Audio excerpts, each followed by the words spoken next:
Meine lieben, wunderbaren Wassermänner und Wassermannfrauen, ich begrüße euch ganz herzlich. Mit euch ist wieder eure Tarotleserin Angelika und ihr seid auf dem Kanal Tarot und Leben. Heute erwartet euch euer Tarot-Reading für den Juni 2026.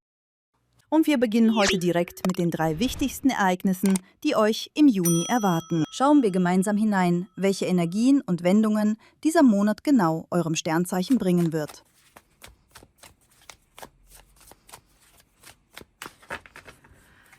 So, das erste wichtige Ereignis. Das zweite. Und das dritte. Danach schauen wir natürlich auch darauf, was euch im beruflichen Bereich erwartet.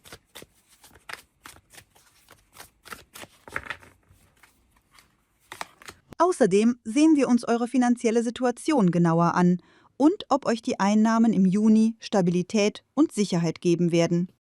Und selbstverständlich werfen wir auch einen Blick auf eure persönliche und emotionale Lebenssituation im Juni.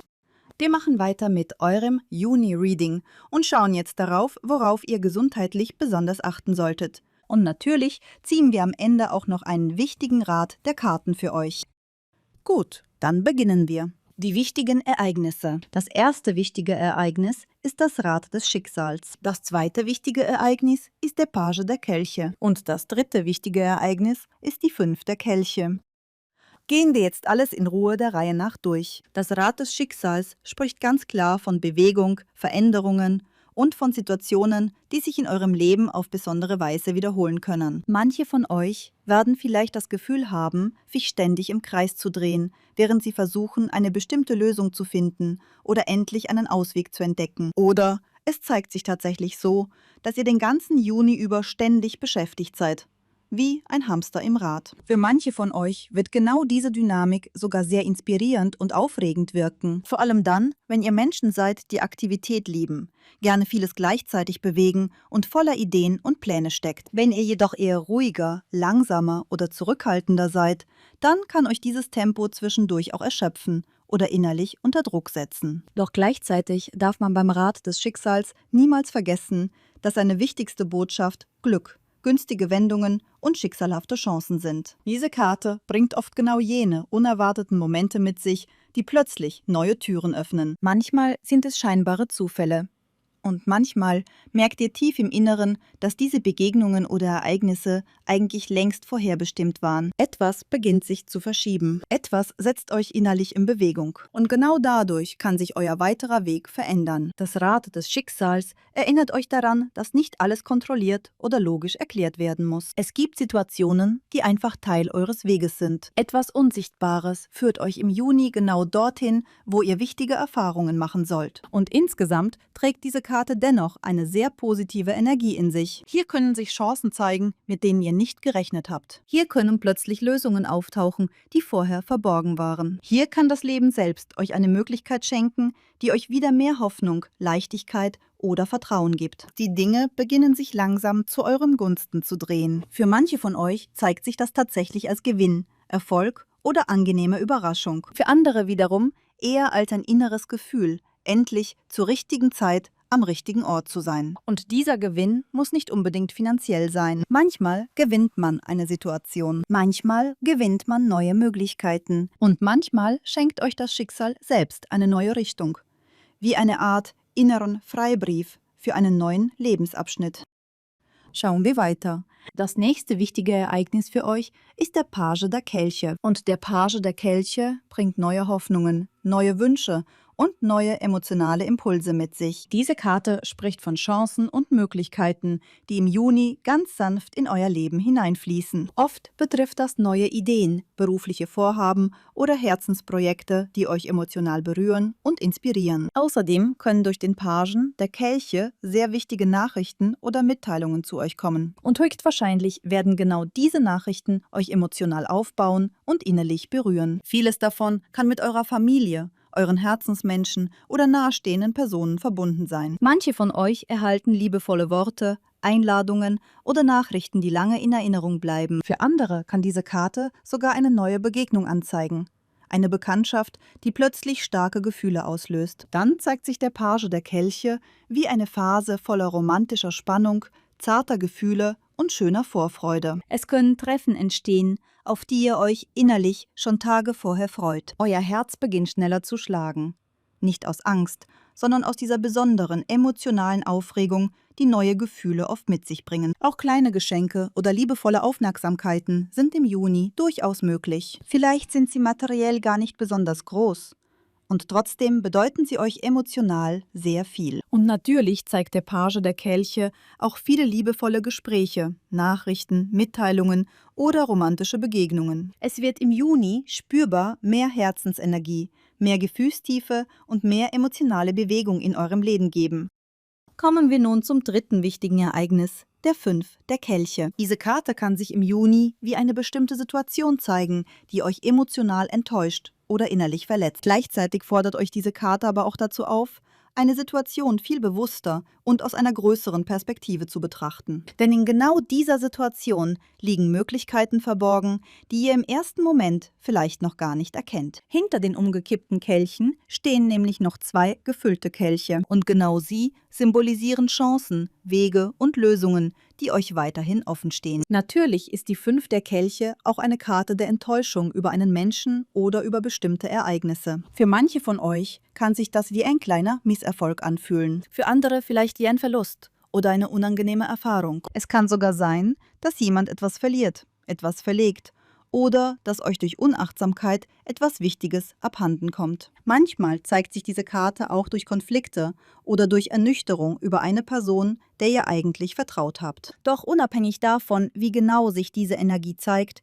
sagt die Karte ganz klar, dass ihr durch diese Erfahrung hindurchgehen sollt. Es geht darum, etwas emotional zu verstehen, bestimmte Erkenntnisse mitzunehmen und innerlich daran zu wachsen. Denn ehrlich gesagt sehe ich hier keine schweren oder dramatischen Probleme. Es wirkt eher wie eine emotionale Enttäuschung, die euch für eine gewisse Zeit innerlich beschäftigt. Vielleicht habt ihr einer Freundin, einem Freund oder einem Kollegen sehr vertraut. Und genau dieser Mensch verhält sich plötzlich anders, als ihr erwartet hättet. Interessanterweise kann es dabei sogar um eine Kleinigkeit gehen. Vielleicht bittet ihr jemanden um Hilfe und diese Person lehnt ab.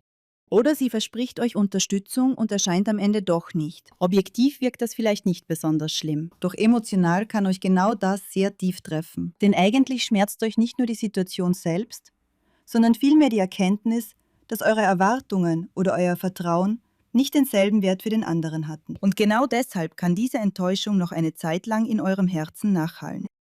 Gut, schauen wir weiter. Sehen wir uns jetzt genauer an, in welchen Lebensbereichen sich diese 3 wichtigen Ereignisse am stärksten zeigen können. Was erwartet euch also beruflich im Juni? Und wie entwickelt sich eure finanzielle Situation? Im Arbeitsbereich liegt bei euch die 9 der Münzen und im finanziellen Bereich die 9 der Stäbe. 2 Neunen gleichzeitig sprechen bereits davon, dass ihr einen wichtigen Höhepunkt eurer Fähigkeiten, eurer Erfahrung und eurer persönlichen Entwicklung erreicht. Und besonders die 9 der Münzen zeigt im beruflichen Bereich sehr schöne Ergebnisse eurer Arbeit und eurer bisherigen Bemühungen. Der Juni bringt euch Projekte, Aufgaben oder Ergebnisse, mit denen ihr euch wirklich von eurer besten Seite zeigen könnt. Das Schönste in dieser Karte ist, dass eure Erfolge nicht zufällig entstehen. Alles, was ihr erreicht, ist das Resultat eurer Disziplin, eurer Ausdauer, eurer Zielstrebigkeit und eures verantwortungsvollen Umgangs mit euren Aufgaben. Die 9 der Münzen ist eine Karte von Menschen, die ihre Arbeit ernst nehmen und bereit sind, sich vollständig einzubringen. Das bedeutet auch, dass ihr im Juni keinesfalls untätig sein werdet. Ihr werdet euch wichtige Ziele setzen.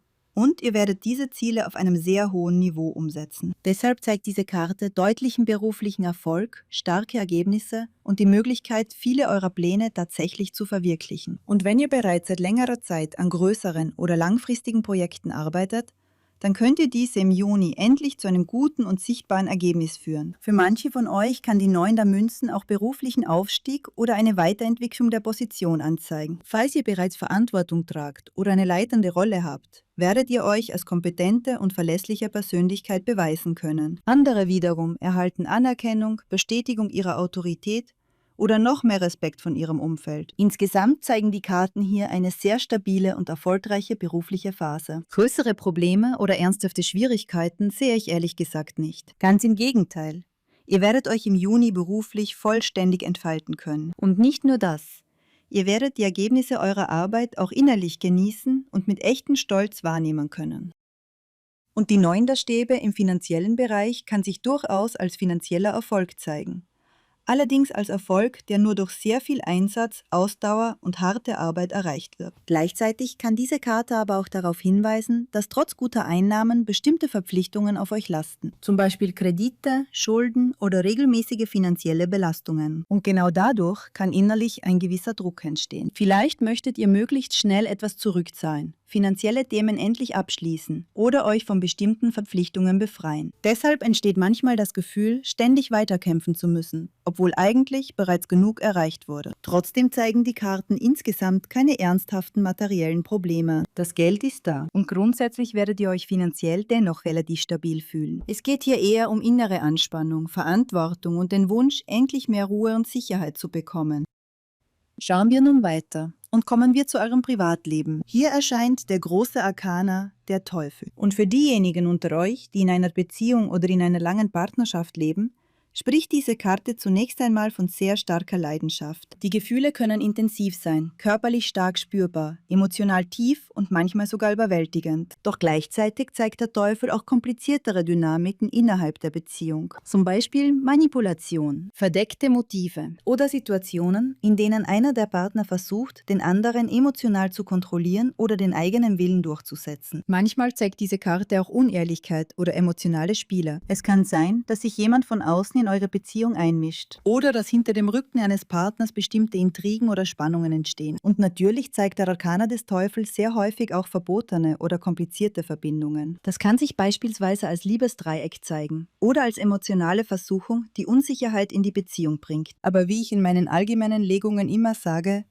bitte zieht nicht sofort konkrete Schlussfolgerungen oder beginnt euch unnötig Sorgen zu machen. Denn dies ist ein allgemeines Reading. Das bedeutet keineswegs, dass jetzt plötzlich alle in komplizierte Dreiecksgeschichten geraten. Wenn ihr tatsächlich ernsthafte Zweifel oder konkrete Situationen habt, dann sollte man sich das immer nur in einer persönlichen Legung genauer ansehen. Doch insgesamt zeigt diese Karte eine starke magnetische Anziehung zwischen zwei Menschen. Gleichzeitig weist sie aber auch darauf hin, dass einer der Partner möglicherweise versucht, mehr Macht über den anderen zu gewinnen oder die Beziehung stärker nach den eigenen Interessen zu lenken. Und genau deshalb ist es im Juni besonders wichtig, ehrlich miteinander zu bleiben und emotionale Grenzen bewusst wahrzunehmen. Schauen wir jetzt darauf, worauf ihr gesundheitlich achten solltet. Hier erscheint ein Ass, das Ass der Schwerter. Und wie alle Asse bringt auch das Ass der Schwerter zunächst einmal sehr starke Energie mit sich. Es zeigt Kraft, Vitalität, innere Stärke und einen deutlichen Energieschub. Im Juni werdet ihr wahrscheinlich spüren, dass ihr mehr Energie habt, klarer denken könnt und euch innerlich motivierter fühlt. Ihr werdet diesen Kraftstrom bewusst nutzen wollen, um eure Ziele, Pläne und Vorhaben voranzubringen. Doch gleichzeitig besitzt jede Karte auch ihre Schattenseite. Und genau deshalb solltet ihr euch trotzdem nicht überfordern. Falls ihr euren Körper nicht genügend schont, bereits eine chronische Erkrankung habt oder vielleicht schon im Mai gesundheitlich angeschlagen wart, dann kann das Ass der Schwerter auch auf den Beginn einer Erkrankung hinweisen. Sehr häufig hängen solche Themen nach den Schwertern mit Unterkühlung, Stress, geschwächtem Immunsystem oder plötzlich auftretenden Schmerzen zusammen. Zum Beispiel können sich bestehende Beschwerden wieder bemerkbar machen oder kleinere gesundheitliche Probleme treten plötzlich schärfer hervor. Manchmal weist diese Karte auch auf kleinere Unfälle, Verletzungen oder medizinische Eingriffe hin. Falls ihr bereits eine Operation geplant habt, ist es durchaus möglich, dass sie im Juni stattfinden wird. Aber insgesamt bleibt das Ass der Schwerter dennoch eine Karte starker Lebensenergie und robuster Gesundheit. Deshalb sehe ich hier keinen Grund für größere Sorgen. Und trotzdem gilt wie immer: Achtet liebevoll auf euch selbst, behandelt euren Körper mit Respekt und nehmt eure Gesundheit niemals als selbstverständlich. Und nun schauen wir uns noch den Rat der Karten an. Hier erscheint der große Arkana der Stern. Und der Rat für euren Juni ist im Grunde sehr klar. Glaubt an euer Glück. Vertraut eurem Weg. Denn genau diese unterstützende und glückliche Energie wird euch im Juni 2026 begleiten. So sieht euer Juni-Reading aus, meine lieben Wassermänner und Wassermannfrauen. Ich lade euch außerdem herzlich ein, euch auch das Mai-Reading anzusehen, falls ihr es verpasst habt. Es wurde bereits vor einiger Zeit für alle Sternzeichen auf dem Kanal veröffentlicht. Den Link dazu findet ihr oben eingeblendet. Wenn ihr es also noch nicht gesehen habt, schaut unbedingt vorbei. Ich glaube, diese Informationen können euch ebenfalls wichtige Hinweise geben. Wenn ihr eine persönliche Beratung möchtet, dann schreibt mir gerne eine E-Mail. Die Adresse findet ihr wie immer unter jedem meiner Videos, damit ihr sie ganz bequem kopieren und mir direkt schreiben könnt. Wer also eine wichtige oder komplizierte Situation genauer verstehen möchte, darf sich sehr gerne melden. Ich freue mich darauf, euch zu helfen. Und natürlich freue ich mich auch sehr, wenn ihr den Kanal Tarot und Leben abonniert. Und morgen sehen wir uns wieder. Wie immer, mit Liebe und Hoffnung im Herzen, für Frieden, Licht und das Gute. Eure Tarotleserin Angelika. Ich umarme euch alle. Bis bald. Tschüss, tschüss.